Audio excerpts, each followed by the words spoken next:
watching Thrifty Kaniffy. Hello everyone and welcome to Thrifty Kaniffy. Well, today we're going to be taking a look at a modern knife and one from Real Steel. So quick look at the packaging here. You get this nice grind line style packaging. This is the Sylph we're looking at. This is the black and blue version. Model number is 714BB, black and blue. And inside the box you get a nice little maintenance guide here. And it provides you all the information on how to disassemble the knife and how to service it. Also have a little spec sheet in here. I'll hold that up so you guys can read that. And there's the web address there at the bottom, realsteelknives.com. But this is a Jakub Wieczorkiewicz design over at Poltergeist Works. And you get a 3.1-inch blade.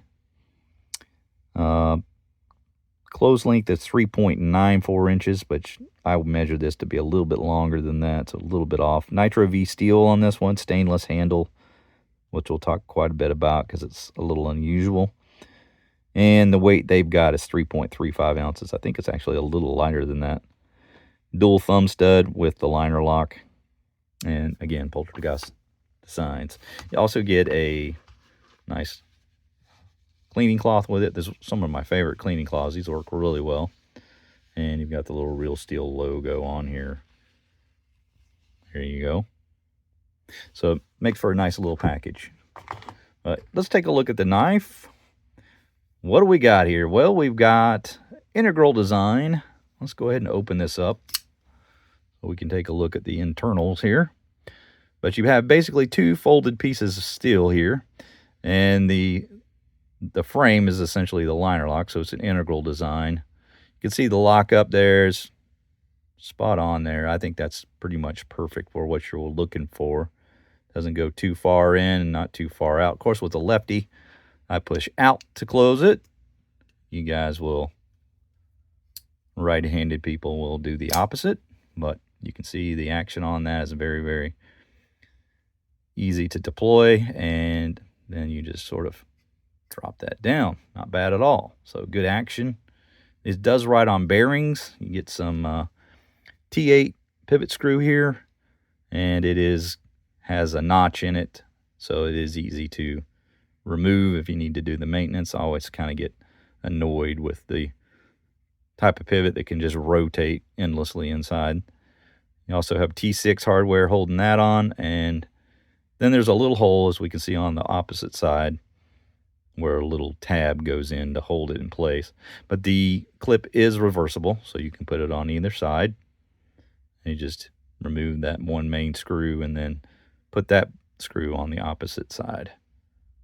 But you have a little sort of cutout here on the handle as it folds over. It's kind of reminiscent of a bolt action rifle or something like that. You know, some sort of firearm design.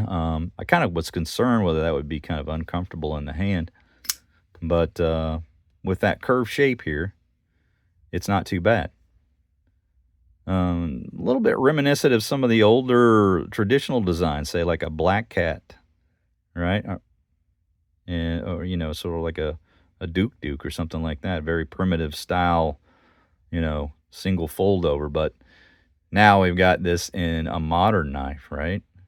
And almost like a sodbuster shape.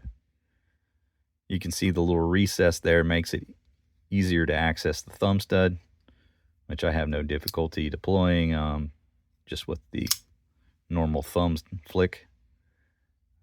Not so good at the spider flick with this particular knife. Find that easier to do with like a knife with like Spyderco or something like that with a hole in it. But you have, yeah, nice little recess there, and your thumb gets in there really well. Nice and easy to just deploy that. But nice drop point blade on this. It is just a drop, just a slight drop on it, not a straight back. And you do have a little bit of a curve there at the end. Very nice PVD coated blade there. If you're not into the black blades, you can get the silver option, which is just a satin finish, no coating. There's a look at the Poltergeist logo there and the thumb stud. Really like the way these thumb studs are made. You can see the stepping on it, and it just makes really good for you know, getting that grip you need with your thumb when you go to open it. You can also see that the thumb stud is how it uses itself as a stop pin there. That's where it rests as it opens up. And the frame lock, you know, kind of stops at a pretty good point there. I don't really think that's too far over. I find it easy enough to release. And you got some good jimping there. Let's see if we can show that. There we go. To, you know, give you some grip, some purchase to release it. And it's nice and smooth. This does ride on ball bearings. So you've got that going for it. Pretty simple design. The internal liner is milled out. It's going to be tough to see down in there. But, yeah, there are several holes in there milled out to lighten the internal liner there. And this is a fairly light knife for, you know, using two basically layers of stainless steel. Now, the specs called for like 3.5 ounces, but I actually think it's a little lighter than that. So let's put this on the scale. I know that can always be a concern with some of these modern knives being a little too heavy. But no, that measures right at 3 ounces. And I'll clear it out just to make sure we got an accurate measurement, but I think that's pretty accurate. Yeah, 3.0. So maybe they're weighing something else along with it, like a part of the packaging or something, net weight or something. I don't know, but yeah, 3 ounces is all this is. Not quite 3.1. So very light in my mind for a modern carry. Very doable.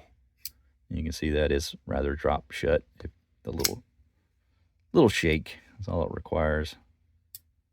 Pretty nice design. Clip is not real annoying. You can see that has sort of a rolled over there. And then not super wide or anything like that or long. I think that would be a nice, yeah, it's got a lot of spring to it. So that's going to stay in place and be nice and firm. Nice coloring too. I like this particular color option. Again, you can get the gold and black or the blue and black or the silver and silver. If you're really just more into a plain knife. But again, kind of a unique take on the color here. Allows you to kind of customize that if you would want. You could take out the liner, paint it a different color or something if you wanted to. Give you some customization options, which you don't always get with an integral knife. But yeah, just an overall really easy knife to manage. You can roll the thumb pretty easy there too, if that's your thing. Nice and comfortable. Good position on the thumb stud. I think that's a good place for it and easy enough to flip. So let's take a look at the blade length. So they're saying 3.1 inches. I'm going to say, yeah, that's pretty close. It looks like about 3 1/16. So pretty close. And then the whole length of the knife, about 7 1/4. Handle length, about 4 1/4, all the way up to here. So I think this is definitely a small enough knife to carry EDC. Not overly massive or anything, and it's slender enough, you know, that it's not one of those type of knives where it's so slender it starts to kind of spin in your hand because you can't really grip down enough on it, like a pencil or something, you know. So that's a good thing. But it's slender enough to be comfortable, but not to the point where you can't get a good grip on it. But nice solid lockup. No blade wobble or play in either direction. And let's take a little time to see how it cuts through a little bit of paper. Not that that's the greatest test in the world, but it just kind of gives you an idea of the sharpness if you've seen enough of these kind of tests. Yeah, you can see that has zero problem getting through there, and very nice clean cut. So comes out of the box very sharp. But I like this design. It's not one that you necessarily see all that much. You know, two folded pieces like that. It's got a little bit of a traditional vibe to it in some senses, because you have that sodbuster shape, and then you have sort sort of that folded old steel design, like some of those older knives, like the Mercator Black Cat, you know. Pretty cool. So one of those where you might be able to appreciate a little more if you are a traditional knife lover. How about that? One or a couple little things I'll throw in here about the knife. It has a Rockwell hardness of 56 to 61 with that nitro steel, and I do really like the nitro steel. So it's sort of a 14C28 type of steel with maybe a little more nitrogen and vanadium. But all the same, it's pretty similar to 14C28, which I am a fan of. I think it's a very well-balanced steel. I mean, you have good hardness, good edge retention. It doesn't corrode, and it's workable. You know, you can get it sharpened without a tremendous amount of effort. So for all those reasons, I really like this one. So that's going to do it for my review, guys. I hope you enjoyed it. Make sure you like, subscribe, hit that bell to be made aware of videos when they drop. We'll see you next time. Take care.